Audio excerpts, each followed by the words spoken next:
예수의 부모는 해마다 6월절에 예루살렘으로 갔다. 예수가 12살이 된 해에 그들은 절기 관습을 따라 6월절을 지키러 예루살렘에 올라갔다. 그런데 그들이 절기를 마치고 돌아올 때 소년 예수는 예루살렘에 그대로 머물러 있었다.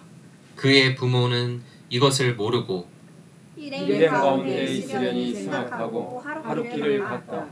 그 뒤에 비로소 그들의 친척들과 친지들 가운데서 그들을 찾았으나 찾지 못하여 예루살렘으로 되돌아가서 찾아다녔다.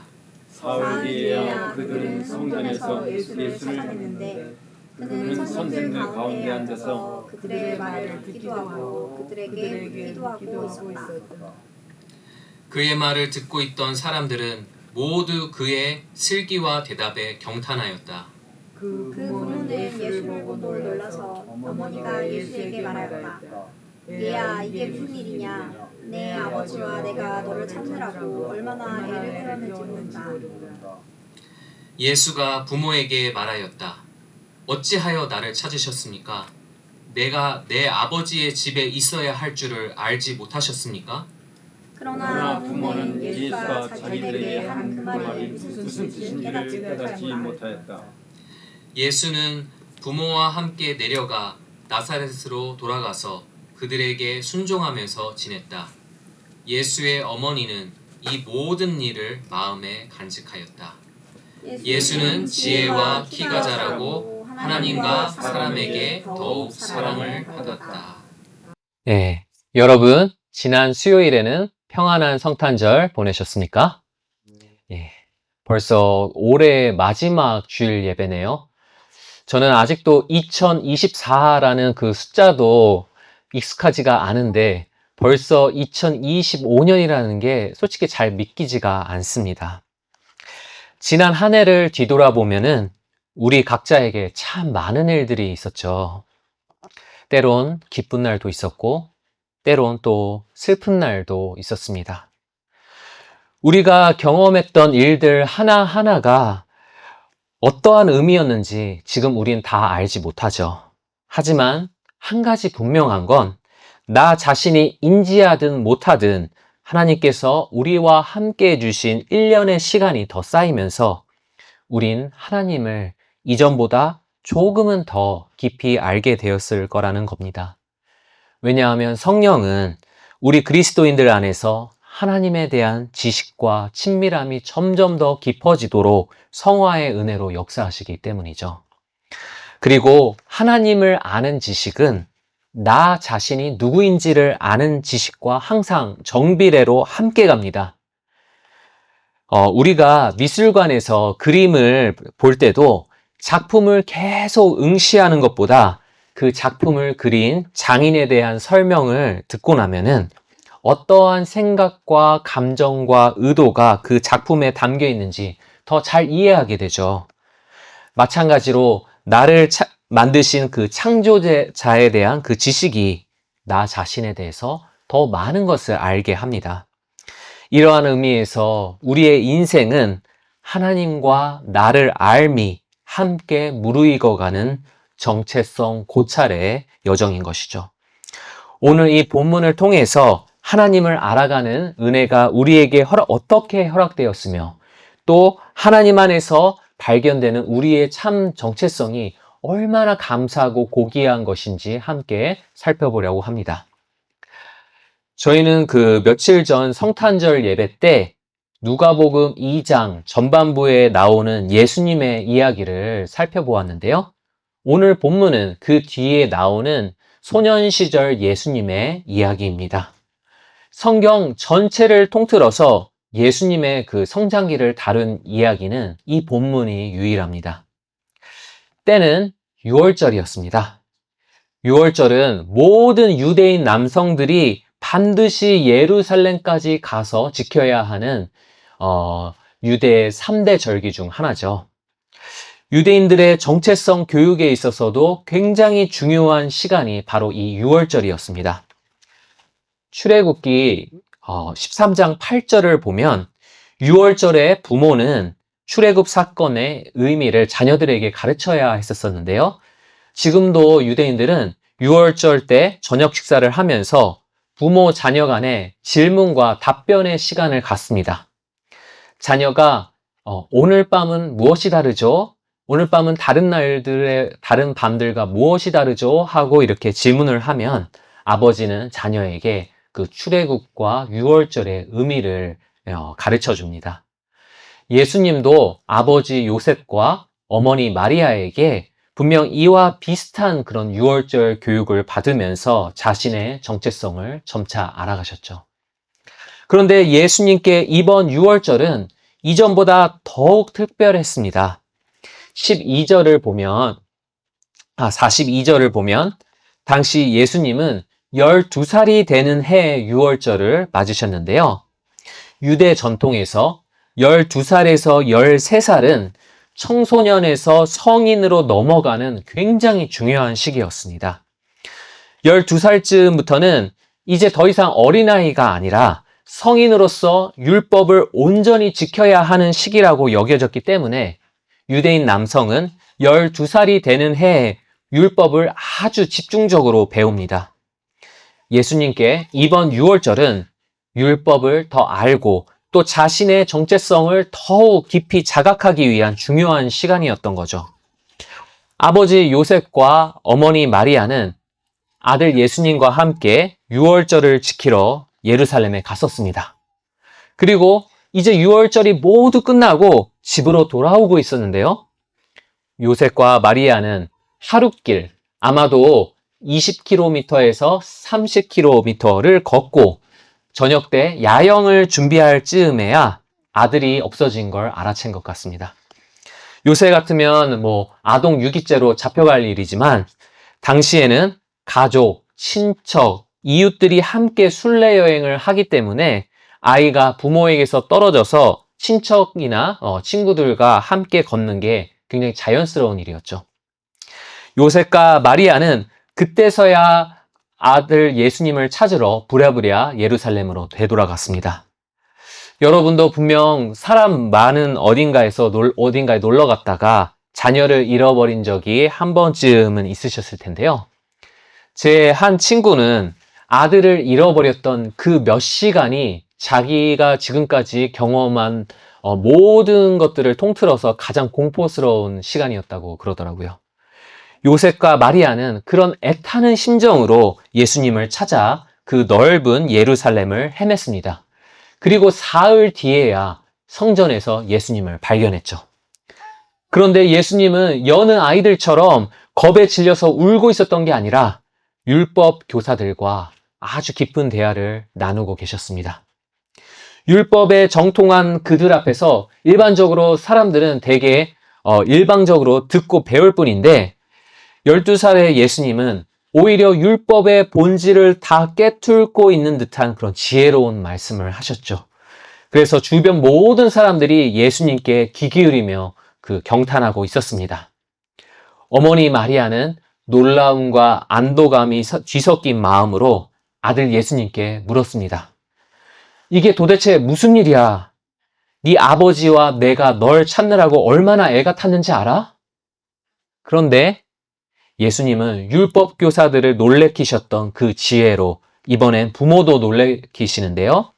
49절을 함께 읽겠습니다. 예수가 부모에게 말하였다. 어찌하여 나를 찾으셨습니까? 내가 내 아버지의 집에 있어야 할 줄을 알지 못하셨습니까? 예수님은 정체성의 문제에 있어서 가장 중요한 12살의 때에 이미 자신이 누구인지를 정확하게 알고 계셨습니다. 예수님은 성전을 가리켜서 내 아버지의 집이라고 하셨죠. 이건 하나님은 내 아버지, 난 그분의 아들이라고 고백하신 겁니다. 우리는 신앙생활을 하면서 하나님 아버지라는 말을 워낙 자주 쓰기 때문에 하나님을 아버지라고 부르는 게 얼마나 충격적인 발언인지 좀 잘 감이 안 오죠. 하지만 요아킴 예레미야스라는 신약학자는 유대교, 이슬람교, 그리고 동양에 있는 각종 종교들까지 다 살펴봤지만 신을 가리켜서 아버지라고 친밀하게 부른 경우는 예수님이 유일하다고 했습니다. 예수님은 내 육의 부모인 요셉과 마리아의 자녀이기 이전에 하늘에 계신 아버지의 아들이란 걸 고백하셨죠. 예수님 자신은 인간이기도 하지만 동시에 하나님의 아들로서 신적인 권위를 가지고 계시다는 걸 인식하셨던 겁니다. 예수님께서 이처럼 당신의 정체성을 제대로 발견할 수 있었던 그 비결이 뭘까요? 그 비결은 그분은 항상 하나님 아버지와의 관계 속에서 자신을 바라보셨기 때문이었죠. 당시 소년이었던 예수님이 자기의 사명에 대해서 어디까지 알고 계셨는지는 알 수 없지만 분명한 건 그분은 내 삶의 의미와 목적을 늘 하나님 아버지의 뜻과 계획 안에서 바라보고 계셨다는 겁니다. 하지만 50절을 보면 요셉과 마리아는 예수님의 대답이 무슨 뜻인지 깨닫지 못했죠. 저는 옛날에 이 부분이 좀 의아하더라고요. 아니, 이전에 천사가 마리아에게 곧 태어날 예수님이 하나님의 아들이라고 미리 알려줬었는데 왜 예수님 말뜻을 이해를 못하지? 라고 이런 의문이 들더라고요. 여러분도 아마 저와 비슷한 생각을 하신 적이 있을 것 같은데요. 마리아가 천사에게 그런 특별 계시를 받은 건 맞지만 그렇다고 듣자마자 그 모든 의미를 다 깨달았던 건 아닙니다. 예수님이 자기의 정체성에 대해서 점차적으로 알아가셨던 것처럼 마리아도 한 명의 인간으로서 점차적으로 그 계시를 이해하게 됐었던 거죠. 요셉과 마리아는 아들 예수님을 자기 손으로 직접 돌보고 키웠습니다. 내 품에 안아주고 밥을 입에 떠먹여주고 걸음마를 가르쳐줬죠. 지금 수미 사모님이 예인이에게 하듯이 그 모든 것을 예수님께 해줬습니다.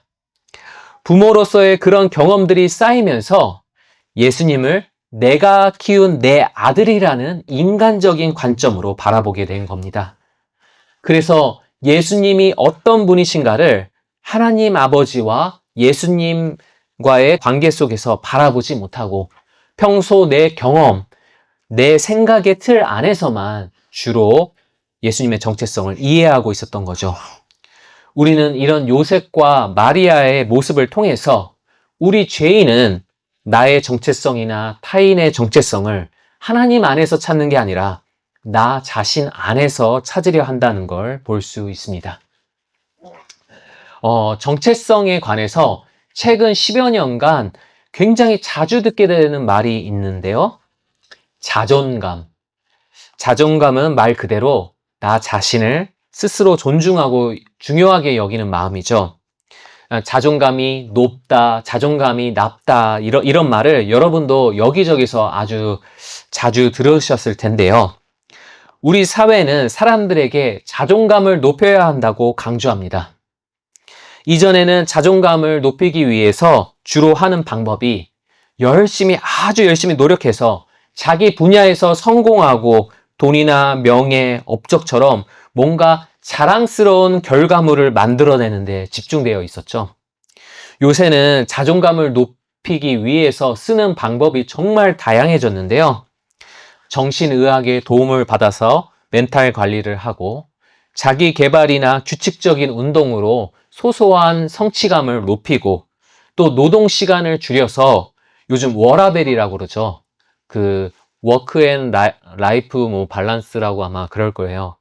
일과 삶의 적절한 그런 균형을 추구하는 것 등등이 요즘 사람들이 정말 많이 해보는 그런 자존감 상승 방법이죠. 이러한 활동 하나하나가 우리에게 큰 유익을 주는 건 틀림없습니다. 하지만 문제는 그런 활동 그 자체에 있다기보다는 사람들이 자존감에 대해서 기본적으로 깔고 있는 그 전제에 있죠. 내가 누구인지는 신이나 다른 사람들이 아니라 내 스스로 정의하는 거야. 내 삶의 목적, 나 자신의 가치는 오직 나 스스로 만들어가는 거야 라고 합니다. 요셉과 마리아가 그러했듯이 우리는 자꾸 내 안에서만 정체성을 찾으려 한다는 거죠. 팀 켈러 목사님은 이게 얼마나 모순적인지를 돌멩이의 비유로 설명하셨는데요. 길가에 저런 돌멩이 하나가 놓여 있습니다. 이 돌멩이는 내가 누구인지, 뭐 때문에 여기 있는지 스스로 알 수가 없죠. 돌멩이는 그냥 저기 있는 자연물이지, 돌멩이 그 자체는 아무 목적도, 아무 의미도 없습니다. 하지만 사람들이 저 돌멩이를 사용하면 비로소 저 돌멩이가 존재의 목적과 의미를 갖게 되는데요. 어떤 인부가 저 돌멩이를 다듬어서 길을 포장하는 데 쓰면 그 돌멩이는 그 길로 지나다니는 사람들한테 안전하고 편리한 통로를 제공하는 목적과 의미를 갖게 되죠. 또 어떤 석공이 그 돌멩이를 다듬어서 작품 만드는 데 쓰면은 사람들에게 예술적 메시지를 전달하는 그 돌멩이의 목적과 의미가 생깁니다. 돌멩이의 정체성은 돌멩이 안에서 생겨나는 게 아니라 그 돌멩이를 만들고 사용하는 사람이 부여하는 것이죠. 마찬가지로 우리가 창조자 없이 그냥 존재하는 거라면 우린 길가에 그냥 놓여져 있는 돌멩이처럼 우리에게는 아무 목적도 아무 의미도 없습니다. 나는 그저 우연히 만들어진 산물이죠. 돌멩이가 스스로 자기에게 어떤 의미를 부여하든 그걸로는 의미가 생겨나지 않듯이 우리가 스스로 나 자신에게 어떠한 의미를 부여하든 소용없습니다. 나의 정체성은 내 안에서 생겨나는 게 아니라 창조자 하나님께서 어떠한 목적을 가지고 나를 만드셨기 때문에 생겨나는 것이죠. 그래서 나를 만드신 창조자 하나님을 배제한 채 내 삶의 의미와 목적을 추구한다? 이것은 모순인 것입니다. 요새 그 최재천이라고 유재석 씨가 그 진행하는 유퀴즈에도 나오시고 유튜브에서도 아주 적극적으로 활동하시는 생물학자가 있습니다. 국립생태원장도 지내셨던 분이죠. 어떤 프로그램에서 사회자가 최재천 박사에게 물었습니다. 내가 여기 왜 있는가? 인류는 여기 왜 있는가? 이거에 대해서 혹시 답을 찾으셨습니까? 그러자 최재천 박사는 아주 인상적인 대답을 하시더라고요. 못 찾았습니다. 저는 삶의 목적이 없습니다. 우리 진화 생물학자들에게는 삶의 의미가 사실상 없어요. 삶이란 유전자의 활동으로 그냥 벌어지는 일이죠. 하지만 저는 삶의 목적을 또렷하게 갖고 계신 분들을 보고 삽니다. 저는 독실한 기독교인과 결혼을 해서 지금 몇십 년 동안 교회를 다닙니다. 설교 시간에 성경을 뒤적거리면서 종교에 대해서 정말 진지하게 공부하죠. 그리스도인들을 보면 너무나도 힘든 상황인데도 하나님을 붙들면서 때로는 너무 행복해 보이기까지 하는데요. 그럴 땐 저건 뭐지? 이러면서도 종종 감동을 받습니다. 라고 이렇게 대답했습니다. 네, 맞습니다. 창조자를 배제시켜 버리면 삶이란 아무 목적, 아무 의미 없이 그냥 원래 그런 거죠.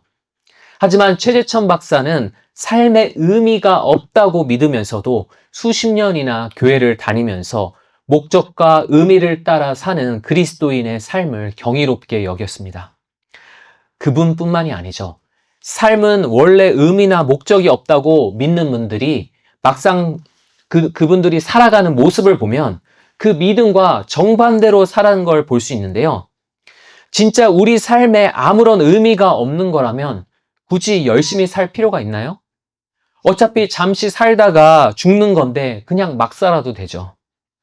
도덕 같은 거 굳이 지킬 필요가 있나요?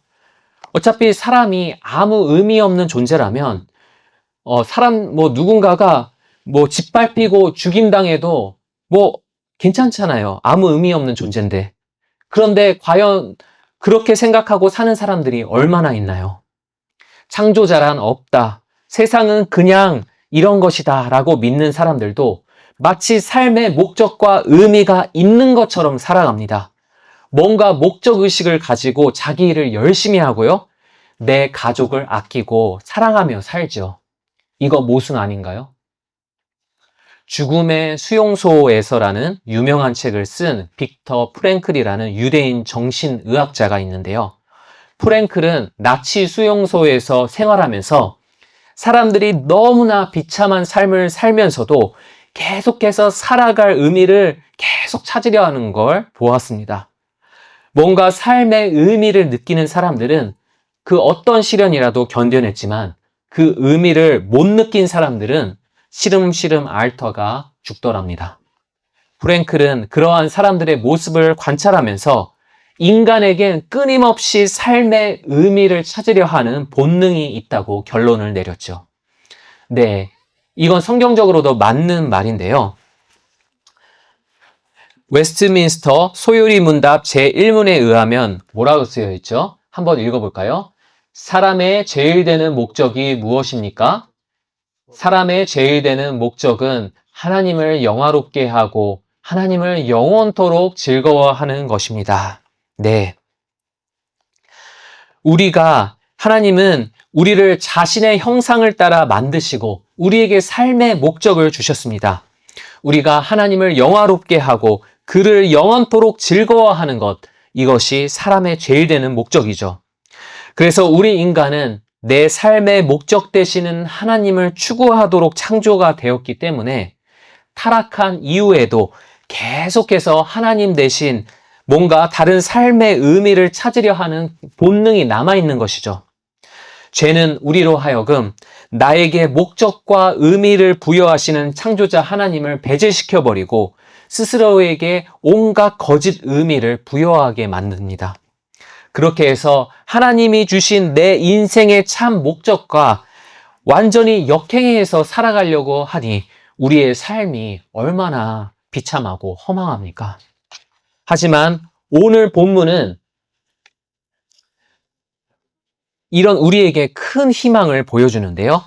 예수님은 자신이 하나님의 아들이란 걸 아신 후에도 우리와 같은 연약함을 가진 부모였던 요셉과 마리아를 저버리지 않으셨습니다. 51절을 보면은 예수님은 그들과 함께 나사렛으로 돌아가셔서 계속해서 그들을 부모로 인정하시고 또 순종하셨죠. 예수님은 하나님 아버지와의 관계 속에서 나는 하나님이자 인간이며 하나님의 아들이자 사람의 아들이라는 자기의 이 독특하고도 오묘한 정체성을 인지하셨던 거죠. 그래서 예수님은 성장하시면서 하나님의 아들로서 충실하게 사셨기 때문에 하나님 아버지께 더욱 사랑받았고 인간으로서도 충실하게 사셨기 때문에 사람들에게도 더욱 사랑받으셨습니다. 그렇게 그분은 완전한 인간이시기 때문에 우리 인간을 대표해서 모든 죄를 대신하실 수 있었고요. 동시에 예수님은 완전한 하나님이시기 때문에 그 죄에 대한 모든 형벌을 감당하실 수 있었습니다. 그로 인해 신이자 인간이신 예수 그리스도는 우리와 하나님 아버지를 이어주는 구원의 다리가 되어주신 거죠. 우리는 하나님 아버지께로 가는 그 길을 잃고 평생 헤맬 운명이었지만 하나님의 아들이 십자가에서 우리를 대신해 아버지께 잃어버린 바 되었기에 이제 우린 다시금 그 길을 되찾게 되었습니다.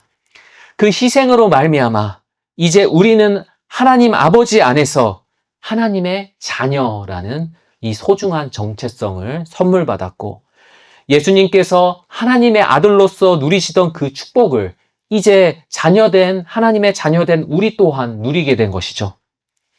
우리가 하나님의 자녀가 되어서 하나님을 부모로 둔다는 것은 어떤 의미일까요? 성경에는 하나님의 자녀 사랑에 대한 본문이 꽤 많이 있는데요. 그중 이사야서 49장 15절과 16절은 제 개인적으로 굉장히 좋아하는 구절입니다. 함께 읽겠습니다. 어머니가 어찌 제 젖먹이를 잊겠으며 제 태에서 낳은 아들을 어찌 긍휼히 여기지 않겠느냐. 비록 어머니가 자식을 잊는다 하여도 나는 절대로 너를 잊지 않겠다. 보아라 예루살렘아, 내가 네 이름을 내 손바닥에 새겼고 내 성벽을 늘 지켜보고 있다. 네. 어머니가 자기의 젖을 먹는 어린 자녀에게 느끼는 그 사랑은 인간이 가지고 있는 그 가장 본능적이면서도 견고한 사랑을 나타내는데요. 몇 달 전에 제 친구들이랑 같이 저녁 식사를 하면서 거기서 이제 자녀 키우는 이야기가 오고 간 적이 있었습니다. 그 중에서 정말 그 감성이라고는 1도 없는 그 친구 한 명이, 제 친구 한 명이 참 그 인상 깊은 말을 하더라고요. 자기는 전혀 다정다감한 성격이 아니라서 자녀가 태어나면 도대체 어떻게 해야 하나 하고 고민했었답니다. 그런데 막상 부모가 되고 나서 보니까 자녀를 볼 때 이런 기분이 들더랍니다. 아, 만약 나랑 내 아이 둘 중에 오직 한 사람만 살릴 수 있다면 나는 조금도 망설임 없이 아이를 위해서 죽을 수 있겠다. 그런 사랑이 자기 안에 있다는 것에 스스로 놀랐다고 하더라고요. 우리 모두는 다 나의 부모로부터 그런 사랑을 느껴본 적이 있을 겁니다. 아, 우리 어머니, 우리 아버지는 날 위해서라면 목숨도 아끼지 않겠다. 이런 사랑을 여러분도 느껴보신 적이 있으시죠? 인간 부모조차 자녀에게 사랑이 그렇게 클진데 하물며 부모의 원형이신 하나님의 사랑은 얼마나 더 크겠습니까? 또 16절에는 내 이름을 내 손바닥에 새겼다라는 표현이 있는데요. 손바닥은 늘 눈에 띄는 그런 신체 부위죠. 고대 중동에서는 중요한 약속이나 내가 사랑하는 사람을 기억하기 위해서 손바닥에 새기던 그런 관습이 있었습니다. 너를 내 손바닥에 새긴다는 건 나는 널 영원히 잊지 않고 기억하며 사랑할 거야 라는 그분의 사랑 고백인 것이죠. 또 하나님은 그 다음에 네 성벽을 늘 지켜보고 있다라고 하셨는데요. 성벽은 이스라엘 백성의 안전을 상징합니다. 그런데 당시 이스라엘의 성벽은 바벨론의 그 정복 때문에 완전히 무너져서 파괴된 상태였는데요. 그럼에도 불구하고 하나님이 성벽을 지켜보고 있다고 하시는 것은 지금 네 눈앞의 현실이 너무 어렵고 힘들게 보여도 걱정하지 마. 내가 널 항상 지킬 거야. 라는 하나님의 격려였습니다. 이것이 하나님의 자녀 사랑이죠. 하나님께서는 예수님을 통해 우리를 자녀 삼으셨고 이처럼 크신 사랑으로 우리와 함께 하신다는 겁니다. 내가 이토록 사랑받는 하나님의 자녀라는 걸 확신하게 되면 우리는 나 자신에 대한 집착으로부터 자유하게 됩니다. 왜냐하면 하나님께서 이미 나에게 그분의 자녀라는 정체성을 주셨으니 이제 나 스스로 내 정체성을 세울 필요도 내 자신을 입증할 필요도 없어지기 때문이죠. 하나님께서 주신 이 자녀의 정체성은 남들이 나에게 뭐라 한들 내가 나 자신에게 뭐라 한들 절대 흔들리지 않습니다. 그 정체성은 나나 남들이 아니라 오직 나에게 너는 내 아들이라 라고 말씀하신 하나님께만 뿌리내리고 있기 때문이죠. 그래서 하나님의 자녀에겐 자존감이란 말이 별 의미가 없습니다. 자존감이라는 것은 나 자신을 높게 또는 나 자신을 낮게 여기는 마음을 뜻하지만 하나님의 자녀는 나 자신을 낮게 생각하거나 높게 생각하는 게 아니라 나 자신을 아예 생각하지 않는 여유를 하나님께서 우리에게 선물로 주셨기 때문이죠. 팀켈러 목사님은 이걸 가리켜서 자기이즘의 자유라고 하셨습니다. 자기이즘의 자유.